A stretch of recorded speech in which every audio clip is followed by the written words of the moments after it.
গরম ভাতে কই মাছের যদি এই রেসিপি থাকে, আশা করি অন্য কিছু খেতে ভালোও লাগবে না। আর আজ যে রেসিপিটা যেইভাবে বানানো দেখাবো, একেবারে কম সময়ে রেডি করে নিতে পারবেন। হাতে মোটামুটি 10-15 মিনিটের মতন সময় থাকলে এই রেসিপিটা রেডি হয়ে যাবে।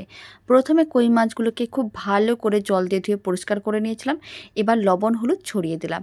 এখন লবণ আর হলুদটা খুব ভালো করে কই মাছের গায়ে এইভাবেই কিন্তু মাখিয়ে নিতে হবে।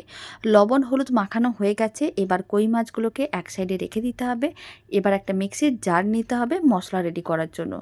মিক্সির জার নেওয়ার পরে তার মধ্যে দিয়ে দিচ্ছি দুটো কেটে রাখা পেঁয়াজ। মিডিয়াম সাইজের পেঁয়াজ নিয়েছিলাম, এরকমই 4 টুকরো করে কেটে নিয়েছিলাম।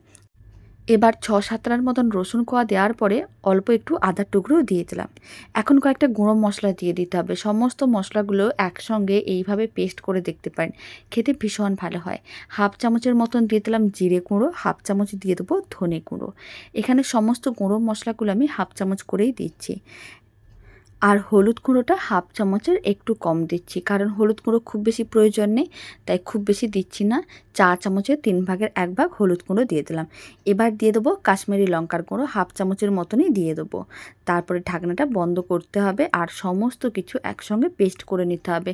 কোনো রকম জল দেওয়ার দরকার নেই, এইভাবে সমস্ত কিছু একসঙ্গে পেস্ট করে নিতে হবে। আর এইভাবে একবার বাটা মশলা দিয়ে কই মাছের রেসিপিটা বাড়িতে বানিয়ে দেখতে পারেন, খেতে ভীষণ ভালো হয়। খুব ভালো করে পেস্ট করা হয়ে গেছে, মশলার মিশ্রণ একেবারেই রেডি। এবার মশলার মিশ্রণটাকে এক সাইডে রেখে দিতে হবে। আর একটা কড়াইকে গ্যাসের ওভেনের উপরে বসিয়ে দিতে হবে। কড়াইয়ের মধ্যে দিতে হবে পরিমাণ অনুযায়ী সর্ষের তেল। সর্ষের তেলটা এই রান্নাতে একটু বেশি করেই দিতে হবে। এবার তেলটা গরম করে নিতে হবে আর তেলের মধ্যে অল্প করে একটু লবণ ছড়িয়ে দিতে হবে। এইভাবে যদি তেল গরম করে অল্প একটু লবণ ছড়িয়ে নেওয়া যায়, তাহলে আর মাছ ভাজার সময় মাছগুলো কড়াইয়ের গায়ে আটকেও যাবে না, আর মাছগুলো ভাজার সময় তেলটা গায়ে ছিটকেও আসবে না। তাই অল্প একটু লবণ ছড়িয়ে দেখতে পারেন, মাছ ভাজাটা খুব সুন্দর হয়। সমস্ত মাছগুলো এক একটা করে দিয়ে দিতে হবে। এবার কই মাছগুলোকে উল্টে পাল্টে লাল লাল করে ভেজে নিতে হবে।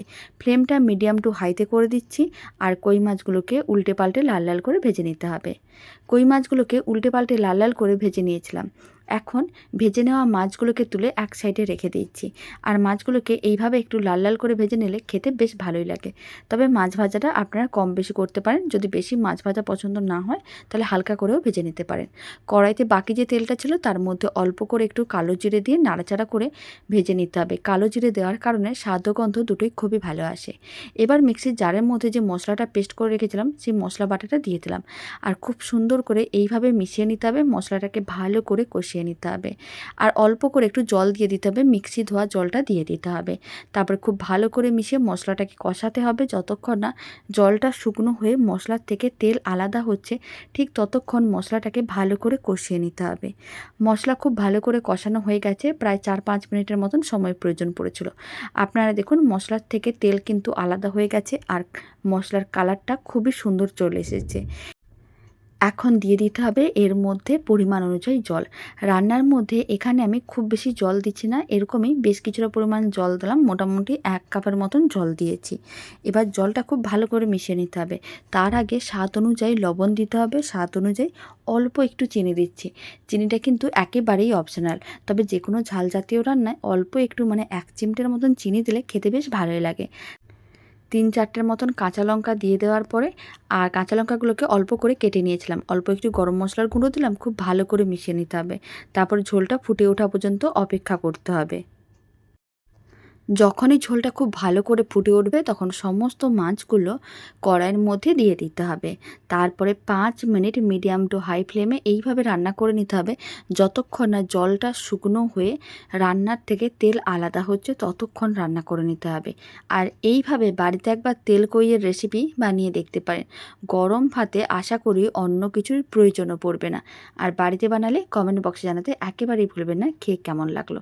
আর মাঝে মাঝে মাছগুলোকে এইভাবে একটু উল্টে পাল্টে দিতে হবে, যাতে মাছগুলো ঝোলের মধ্যে ভালো করে রান্না হয়। 5 মিনিট হয়ে গেছে। আপনারা দেখুন জলটা কিন্তু শুকনো হয়ে গেছে, মানে রান্নার মধ্যে যে ঝোলটা ছিল সেই ঝোলটা শুকনো হয়ে গেছে, রান্নার থেকে তেল আলাদা হয়ে গেছে। তার মানে বুঝে নিতে হবে তেল কই একেবারেই রেডি। এবার ফ্লেমটা অফ করে দিতে হবে, তার সময় দিয়ে দিতে হবে অল্প করে একটু সর্ষের তেল। কাঁচা সর্ষের তেল দেওয়ার কারণে তেল কইয়ের স্বাদ আরও দ্বিগুণ হয়ে যায়। খুব ভালো করে কাঁচা সর্ষের তেলটা মিশিয়ে নিতে হবে, তারপর একটা সার্ভিং প্লেটের মধ্যে সার্ভ করে নিতে হবে।